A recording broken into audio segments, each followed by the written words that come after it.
All right, welcome back to the One Bar and Lefty Show. I'm One Bar, and in this episode, we're going to be hopping in to the 2022 NFL Draft. We're going to be looking at 5 players that might be around the 12th pick, and the players that the Vikings very well could have some interest in. Before we get on that, remember, subscribe to the channel, like the video, here every damn day talking Minnesota Vikings.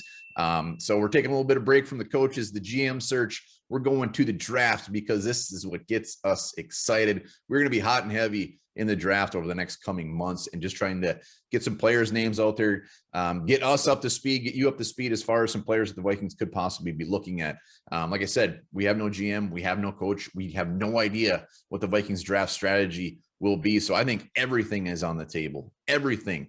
As far as I know, there's a very good center in this year's draft class. People say, oh, they would never take a center again in round 1. Yeah, they might, because we don't know what this GM or coach want. This is not Spielman, this is not Zimmer, but let's do this. These are 5 names that at pick 12 could be on the table. And I'm getting this one over with because it is a pie in the sky idea. He's usually mocked anywhere from like 3 to, I've seen him to 8. I've actually seen him to 10, but he's going to go earlier than that. It's Kyle Hamilton, safety, Notre Dame. When you read any draft profile on this guy, when you listen to anybody talking about him, one of the first things they say is he is the best player hands down in this draft class. And he is a safety from Notre Dame. Vikings have a pretty damn good safety from Notre Dame as well. And you might be thinking, well, why the hell would they go safety? They got Harrison Smith coming back. Cam Bynum showed some very good intrigue. Well, as of now, that is a case. I'm not sold on Harrison Smith coming back 100%. I mean, everybody wants Harrison Smith back, but anything is up in the air. But if Kyle Hamilton was there, regardless, you take him. You take him, you take him, you take him. Best overall player, great tackler, great range. Great at every damn thing he does. Not only a day one starter, day one difference maker. He's 6'4", 220, 8 interceptions in 3 years at Notre Dame. If you were to mold a perfect safety prospect, you would come up with Kyle Hamilton. I mean, that size. Go watch some of his highlights. It's amazing. Kyle Hamilton. All right, that dream is over. Vikings would probably have to trade up to get him. Let's stay on the defensive side of the ball. And spoiler alert, all 5 of these guys are on the defensive side of the ball. We're going to do a lot of these videos. We'll get in the offense, but we all saw the defense.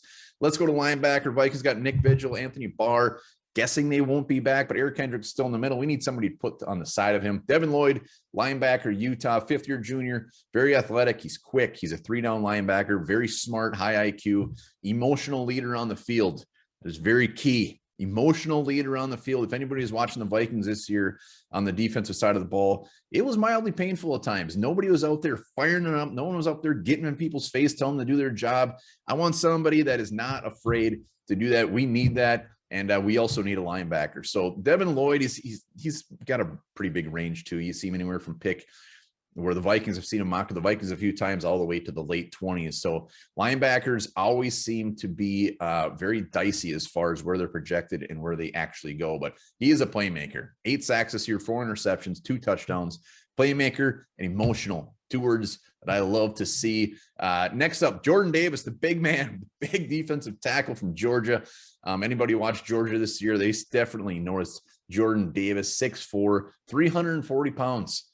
That's ginormous. That is ginormous. We got Michael Pierce. We got Tomlinson.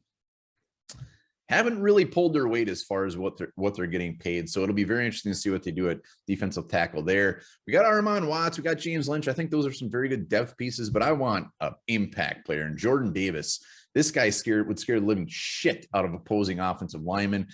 Whether you can't single block him. They've tried to double block him, ain't working. He just makes shit happen. Really, all you want to do is try to contain him, and he can get after the run. He can stuff the run. He can make things happen for other players, and he can make plays. Is he going to be a guy who's going to get you 4 to 6 sacks a year? Probably not. Maybe he'll get you 1, maybe he'll get you 2, but he is going to be blowing up the middle of that defensive line. And where the Vikings are right now, they need those pieces. They need those foundational pieces to put up front. And Jordan Davis is a guy I think his name is going to continue to rise even higher than it is. Next up, let's go to the secondary. We know cornerback-wise, Vikings, myself, even just kind of cringe at the fact of taking another first-round corner. We've done it so many times, but the cupboard will be bare. Patrick Peterson, is he coming back? Who knows? Mackenzie Alexander's a free agent. After that, we know what we have on the team right now. Some pieces, but not some studs. And I'm going Andrew Booth, Clemson, 6 foot, 200 pounds. His size is fine, but he's very long. He's athletic. The dude's got some swagger. I love cornerbacks with some swagger. Just what I was talking about with Devin Lloyd. We want some guys who are emotional. We want some guys who are confident. And Andrew Booth is all of that. He can lay a big hit. He's pretty much game for anything. He doesn't appear to be scared off by anything. He's very aggressive. That's what scares me a little bit. We saw Rashad Breeland this year, a very aggressive type of cornerback. Booth, I'm not going to compare him to Breeland by any means, but he is very aggressive. He will make a sweet play, and then it appears he will get very, very burnt. So that is something they're going to have to work on. 3 years at Clemson, 3 interceptions. Booth, again, there's some very good cornerbacks in this draft class. Last year, 2021, had some good cornerbacks, and a lot of people saying that this cornerback class, at least at the top, could be actually better. So that gets me very excited. More so the potential of somebody maybe falling in the round 2 when we take a corner in round 2. We'll see. Booth, draft stock, again, it's very all over the place. He's anywhere from a top 3 corner to the end of round 1 to round 2. Last cornerback, Sauce. Everybody loves Sauce. Ahmad Sauce Gardner, cornerback, Cincinnati, 6'2", 188, long frame. Again, like Booth, extremely confident. This guy knows he's good, and I love it. This guy never gave up a touchdown in his entire college career. I don't know how that's possible. I saw he was out there for 1,000+ snaps. I don't know how he didn't give up a touchdown, but he didn't, and I'm glad he didn't. I love Sauce Gardner. He's one of my top guys right now, and I know it is very, very early. But again, like Booth, he can be very aggressive at times. In 3 years, 9 interceptions for the Bearcats. Had 2 touchdowns more than he gave up. Jameson Williams of Alabama, when Cincinnati played them, when he was on them, they had 2 targets. He had 1 catch for -2 yards. So Sauce, go look at some of his highlights as well. Go look at all these guys' highlights. But Sauce Gardner, this guy gets my sauce moving and grooving. So I love this guy. Those are my 5 guys as of right now. Just 5 guys, again, that I think will have a chance of being on the board aside from Kyle Hamilton. That was my pipe dream. And the guys that I think the Vikings will take: defense, defense, defense. We'll be back more talking plenty more first-round picks, looking at offense, looking at quarterbacks, looking at receivers, looking at offensive line. But as of now, those are my 5. Let me know down in the comments somebody that you might be looking at pick 12 early in the game that you would love to see purple. Again, subscribe to the channel, like the video, here every damn day.